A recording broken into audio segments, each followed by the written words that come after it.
any upstate New Yorker could tell you from experience, just because spring is nigh does not mean winter is done with us. Two of the biggest snowstorms on record for the region, one in '93 and the other in 1888, happened in mid-March. Well, Mother Nature got the best of us again this week, though it was far from the storms of the previous 2 centuries. Hope everyone's able to dig out okay. Coming up on this episode of The Eagle, we'll go over the top headlines. This is the most significant storm that we've seen upstate during what has been a pretty unremarkable winter. We'll hear updates in a 20-year-old unsolved murder from the Hudson Valley. And this is one of Orange County's most high-profile unsolved murder cases. And we'll get Times Union film writer C.J. Lais' take on this year's Academy Awards. I don't know that was an Oscar-worthy or Oscar nomination-worthy performance. This is The Eagle, a Times Union podcast, a look inside our newsroom. I'm Jessica Marshall.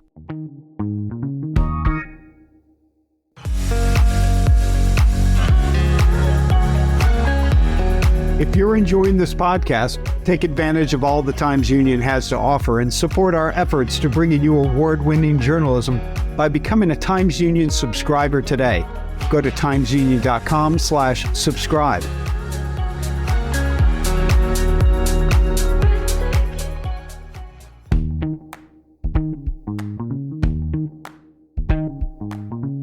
Welcome to The Eagle. I'm Jessica Marshall.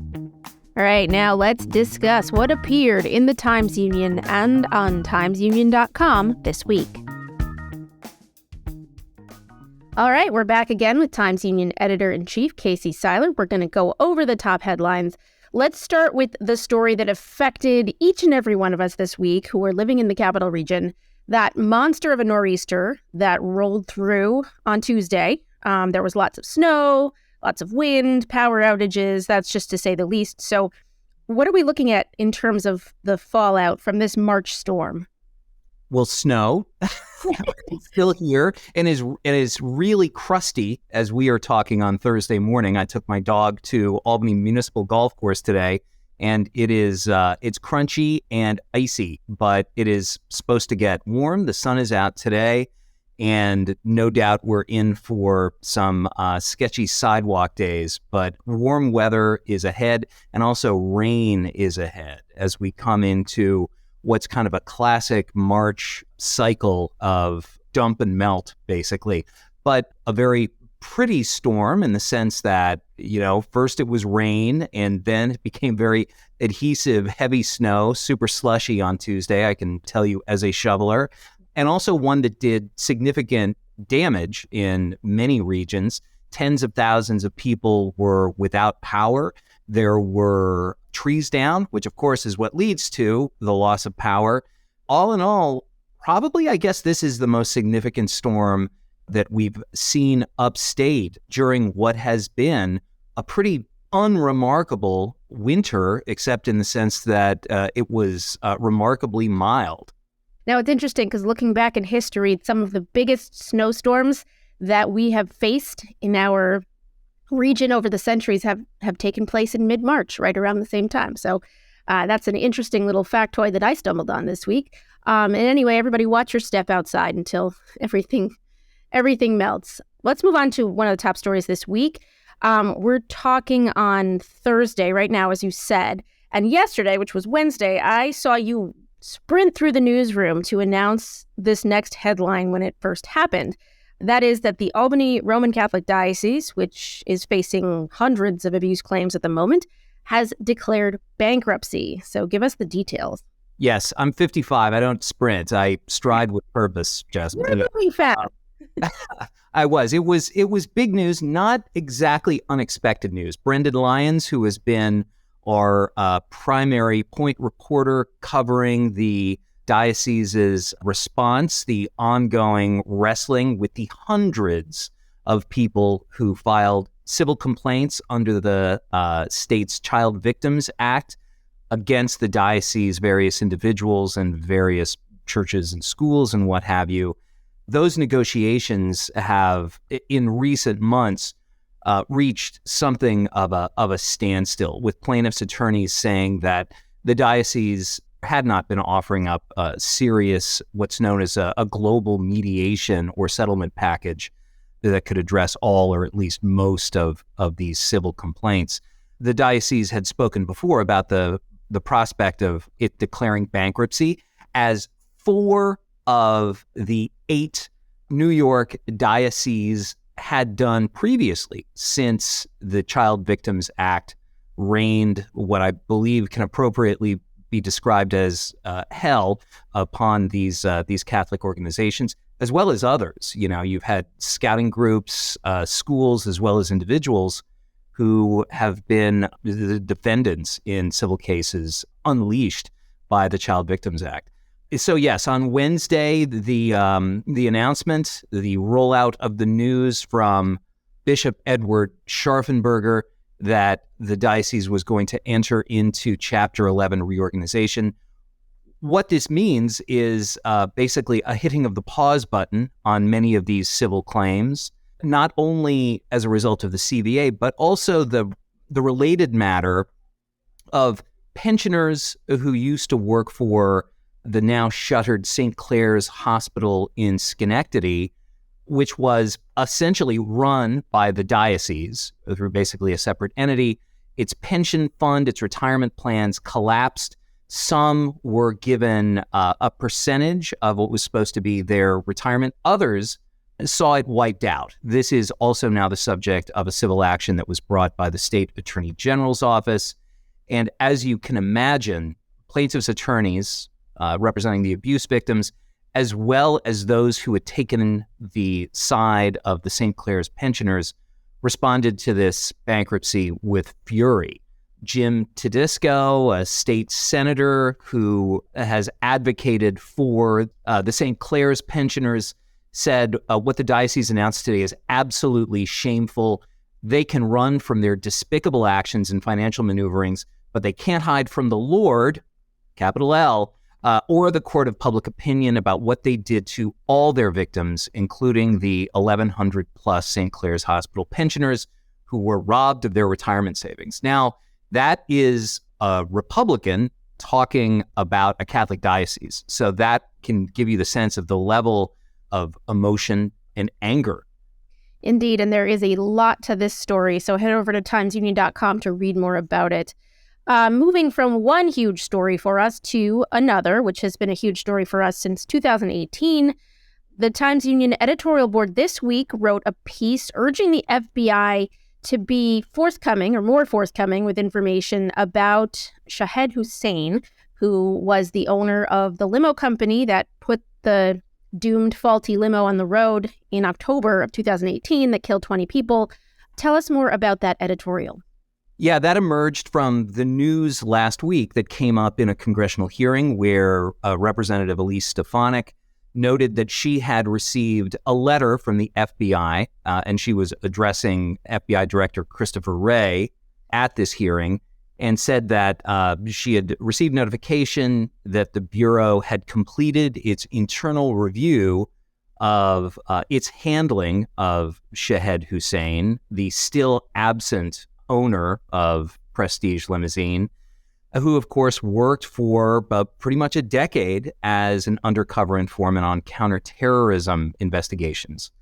Now, the Times-Union has been asking, basically since the Schoharie limo crash occurred, for a greater sense of the Bureau's interaction with Shahed Hussein. And our reporter, Larry Rulison, who I think it's fair to say has been the leading reporter on this story nationally and even internationally, has been stonewalled at every turn, with the Bureau failing repeatedly to even acknowledge that Shahed Hussein was an informant. This despite the fact that Hussein, named without a bag over his head, testified numerous times in open court in these counterterrorism stings that the Bureau put him into.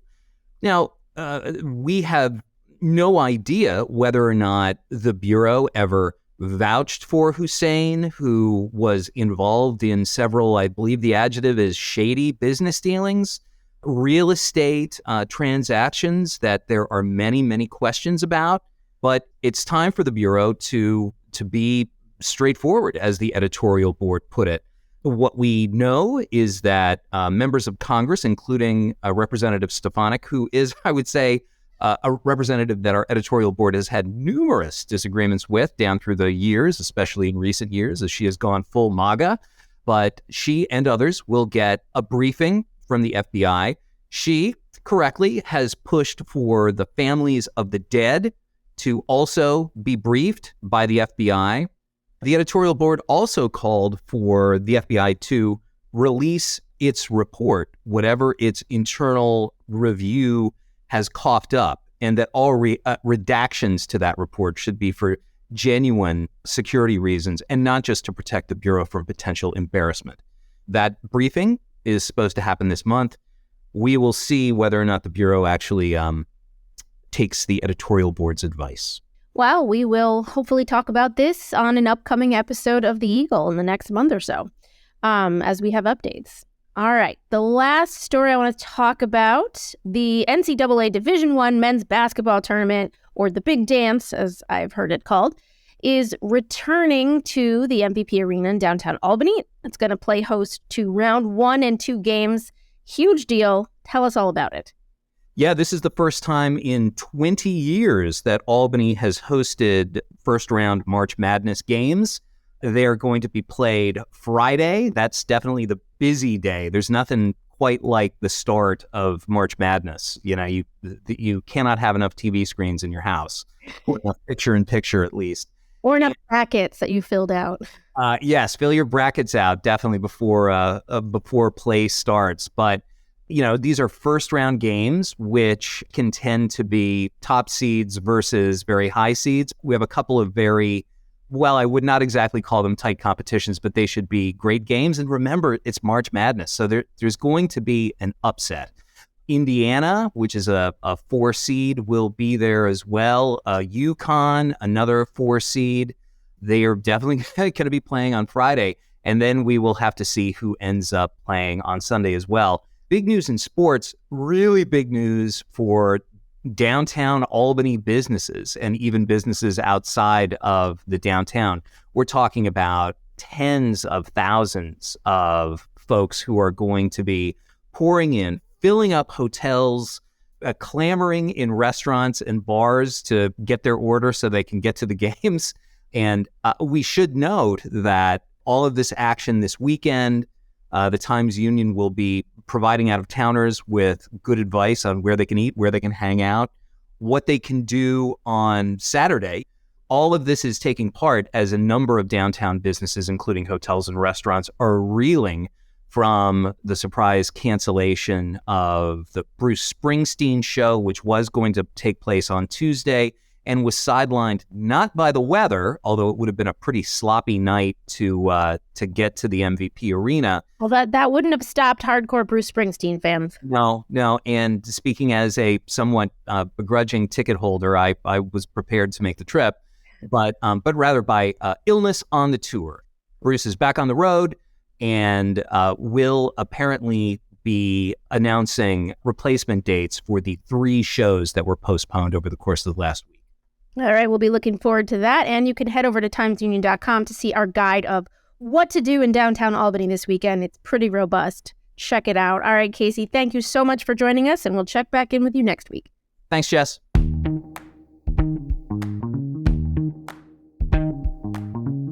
As always, you can learn more about all of the topics and the issues that we discuss on this podcast at timesunion.com.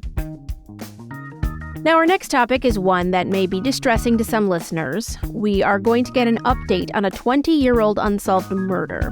It's one of the Hudson Valley's most talked about cases. And this week, there was an update.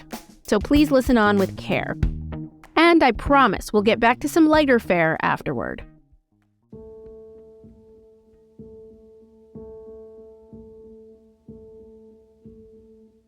20-year-old Megan McDonald was found dead in the Orange County town of Wallkill on March 15, 2003. She appeared to have been bludgeoned to death. No suspects have ever been named. But in the last few years, the case is heated up. Law enforcement says they're close to naming a suspect. This week, the FBI and the New York City Detectives Endowment announced a $20,000 reward for information that leads to an arrest for McDonald's murder. I checked in with Times Union reporter Lana Bellamy this week for the details. Just give us the basics about, what happened.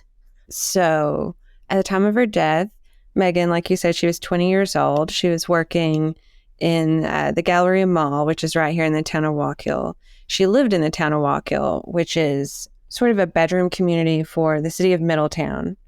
And she was a student at Orange County Community College, which now is more commonly referred to as SUNY Orange. So they're basically saying that she was beaten to death, but they haven't actually said who did it or the circumstances or what the motive was or why.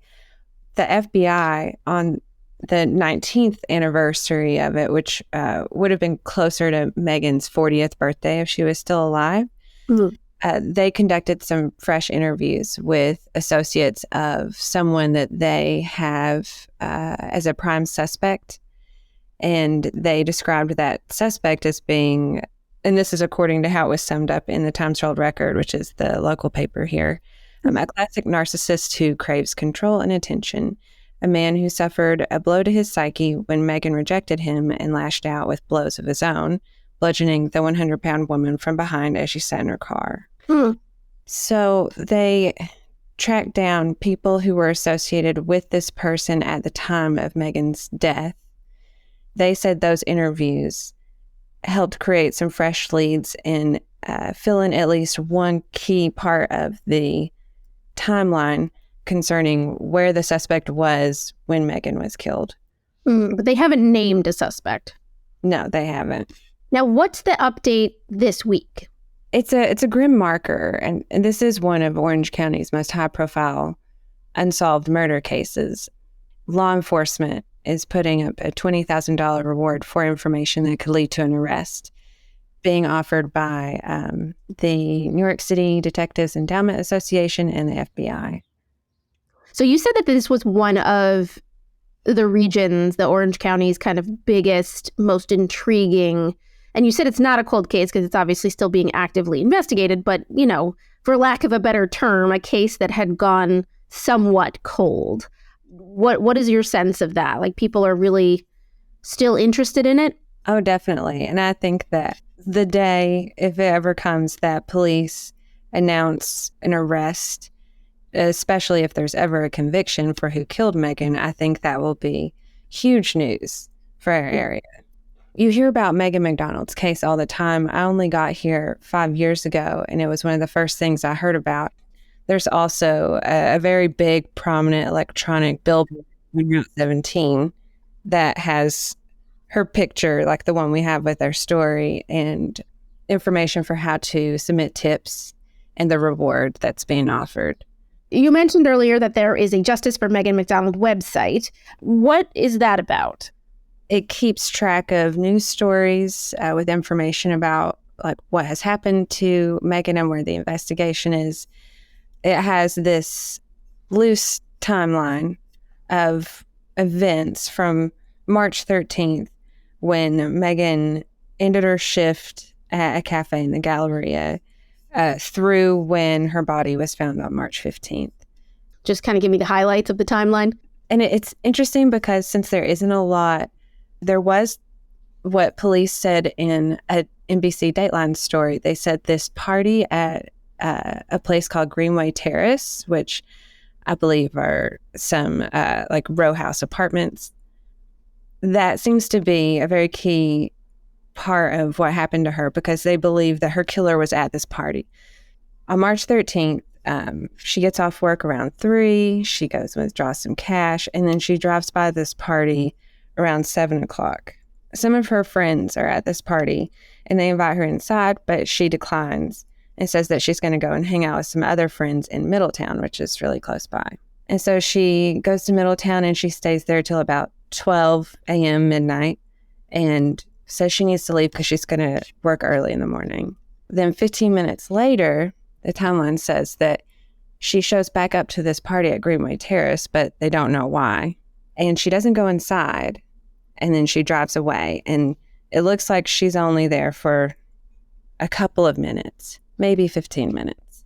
And then at 12:30, a witness saw Megan driving into the parking lot of Kensington Manor. It's a long-time apartment complex in the town of Walk Hill off Freezer Road. And the witness said that they saw a dark hatchback following her around in laps around the complex's parking lot, playing loud music. And that was the last time that anyone saw her. So at 8 o'clock, technically later that morning, March 14th, a resident at the complex saw that her car was parked oddly in the back of the parking lot. And then it's not till more than 24 hours later, the next day on March 15th, a man discovered her body in a field off of Bowser Road in the town of Walk Hill at 1 o'clock. It's less than 5 miles from Kensington Manor. It's about a 10-minute drive. Not exactly clear how her body got there or if that was where she was killed. There's just a lot of holes there. Yeah. Not a lot of details yet. No. And I think they're keeping those details, that some of the details that they do know, like close to the vest, because police have indicated to the Times-Herald Record recently that they feel that they're close to shoring up a case against the suspect. And an investigator has said, we're going to wait until it's the best case that we can possibly have. And that an issue with colder cases is that the more time that passes, you can encounter some problems. People's memories may fade, or key people in the case may die. But they've actually said they're not worried about that with this case. And in fact, time may have actually helped people who knew what happened open up. That's a refreshing note right there, because usually, as you said, most people, in the case of Jalek Rainwalker, which is the subject of a sister podcast of ours, it was only 15 years, but people have died, and the concern is that memories have faded and people have moved on. So to hear that a 20-year-old cold case, or sorry, not cold case, is likely, people are confident that it's going to be solved, is kind of refreshing. When and if it happens, many people will be interested in it. Absolutely. And I will definitely be having you back on the podcast to talk about it. Yeah.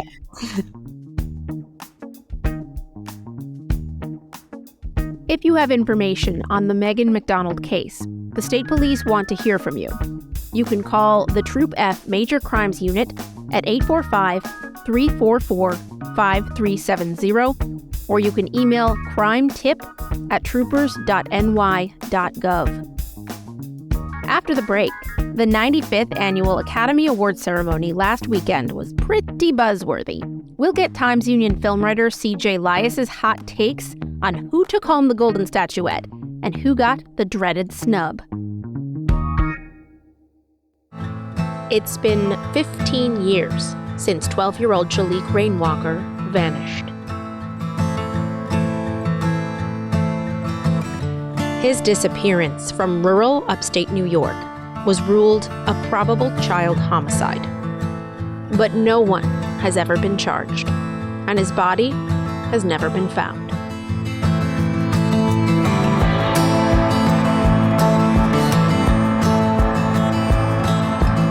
This is Rainwalker, the Lost Boy.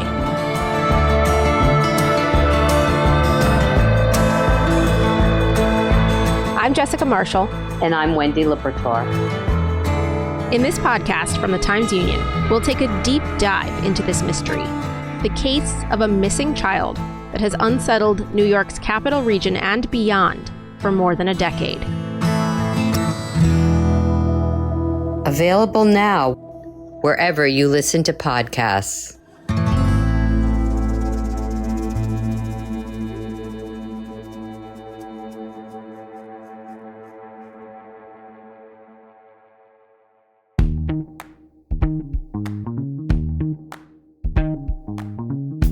Welcome back. You're listening to The Eagle, a Times Union podcast.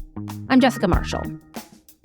Hollywood's top honors were bestowed this weekend at the 95th Academy Awards ceremony in Los Angeles. While Times Union film writer C.J. Lais was 3,000 some odd miles away in the frozen tundra that is currently upstate New York, he's still got a few hot takes on the much talked about results. I connected with him after the show to get his thoughts. Oscars 2023. Want your takes on them. There was, as always, some controversy. There was some glorious triumph. I admit I did not watch the Oscars broadcast. I kind of surfed through Twitter and Facebook and got all the highlights that way. So I'm relying on you to fill in all of the gaps in my knowledge of it. I guess let's start with Best Picture. What is your take on Best Picture? It seemed preordained, sort of. We're talking about everything, everywhere, all at once. Yes. As the award season progressed, it just seemed to be the odds-on favorite. It picked up the most nominations and then ultimately ended up winning the most Oscars, 7 Oscars. Best Director, Best Screenplay, Best Actress, Best Supporting Actor, Best Supporting Actress. It's the first movie to ever get 3 acting wins and also win Best Picture. That's pretty awesome. I mean, that was actually the only movie of the Oscar nominees in that category that I actually saw, and I definitely enjoyed it. I mean, do you think the film, from your perspective as a critic, lived up to the hype? Yes, because it was so audacious and ambitious, and even if you didn't like it or you didn't understand it because it was very complicated, the plot, it's still, you couldn't deny it was so much more inventive and creative than most anything else out there. Yes, I wholeheartedly agree. I think, breaking it down to its simplest form, it was really a kind of a mother-daughter story, which resonates with me.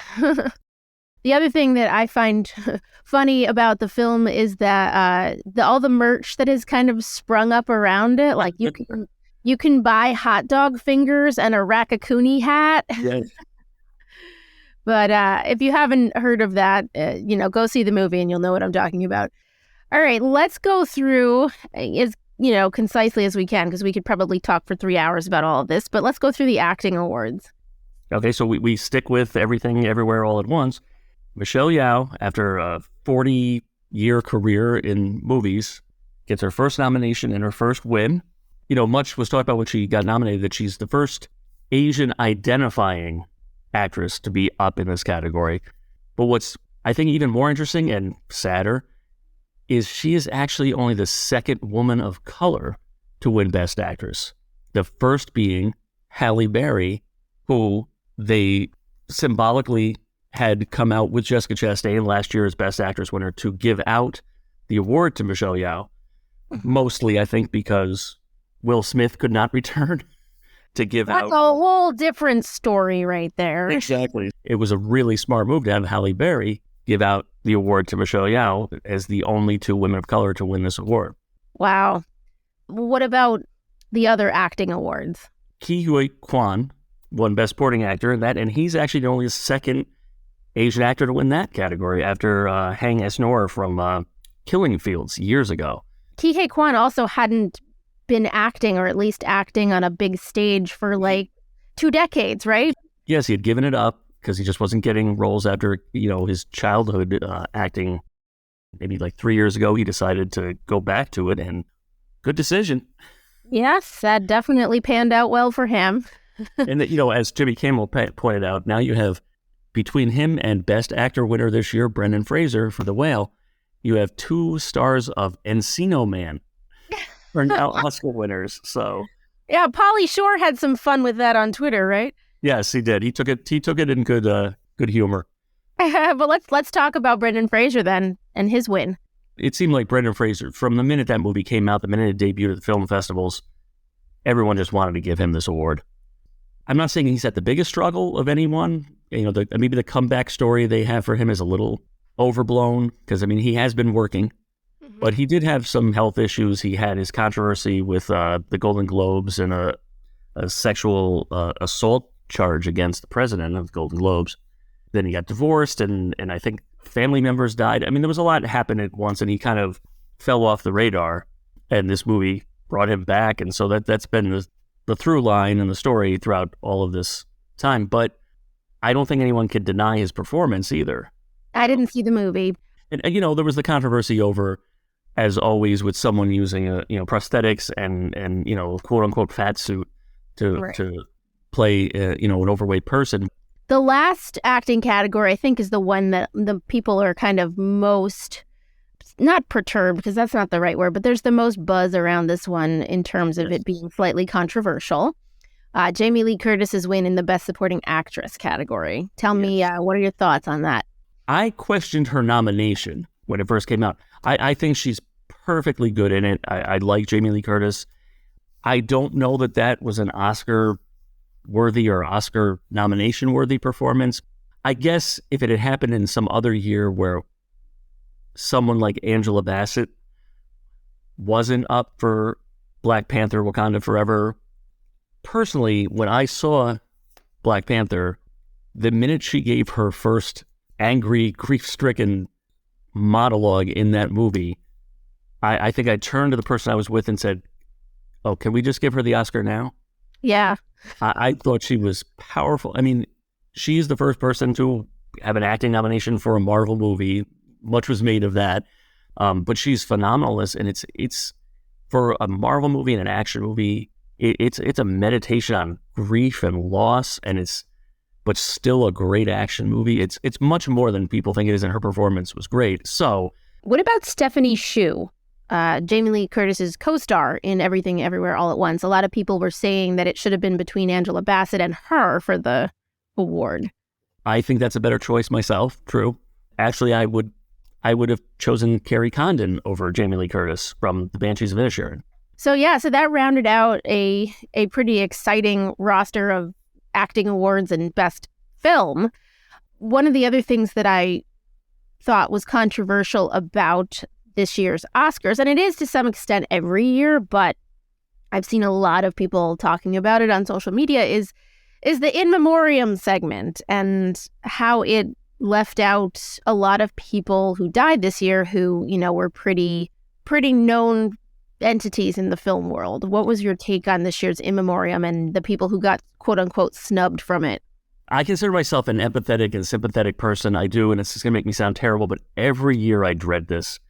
Yeah. I dread that someone or some ones are going to complain that X or Y certain people didn't get included in a 2 or 3 minute memoriam piece on a show that everyone complains is too long to begin with. Having said that, I know one of the biggest ones people are upset about is Paul Sorvino. Yeah. And other shows that did include him had a very easy way in to do this. Both he and Ray Liotta died this year, 2 of the stars of Goodfellas, and they had many scenes together. So other shows have shown clips with the 2 of them together and honor them. They had Ray Liotta in this. It would have been very easy to include Paul Sorvino. Oh, absolutely. I could even see it in my head where you have like the double chyrons with the two names popping up. Let's talk about some of the snubs. What were some of the shutouts and the snubs this year that are worth talking about? Big ones, because there were several movies with multiple nominations that came home empty or went home empty. The Fabelmans, Tar, Elvis, The Banshees of Inisherin. Yes, I heard buzz about all of those films. Arguably, every one of them could have, possibly should have won at least one category. Mm-hmm. Another milestone, but it's kind of positive and negative at the same time. Ruth Carter won Best Costume Design for Black Panther: Wakanda Forever, which she had also won the same award for the original Black Panther. She achieved a milestone here, but the milestone is she is the first Black woman to ever win 2 Oscars. Wow. I said it's a great achievement for her, but it's another one of those when something happens, whether it's Michelle Yeoh, whether it's Halle Berry, whether it's Ruth Carter, it's like, okay, it's great. Why didn't it happen 30, 40 years ago? Why doesn't it happen consistently? Right, exactly. What about James Hong? James Hong, I thought, deserved an Oscar for his performance, or at least a nomination, right? That guy was amazing. He's in his 90s, and his presence on screen during that movie, like, wow. I was blown away by him as well. And the fact that he's just so with it and witty and spry and still at this age. I mean, I've seen him on innumerable TV shows and movies throughout my life. So, I mean, he's a very familiar presence to me. He's going to be one of those honorary governor's awards one of these years coming soon. Yeah, I hope so. He deserves it. Well, until next year or until the next time a films cause any sort of news around here, we will catch up with you soon. All right. Sounds good. All right, that's it for this week. I'm Jessica Marshall. We'll be back next week with another look inside the newsroom here at the Times-Union. In the meantime, check us out on Facebook, Twitter, YouTube, and Instagram, or head on over to timesunion.com for the latest news and features. The Eagle is a production of the Times-Union. It's produced and edited by me, Jessica Marshall, with help from the Times-Union digital team and the newsroom. Special thanks this week to Casey Seiler, Lana Bellamy, and CJ Lais for their contributions to this episode.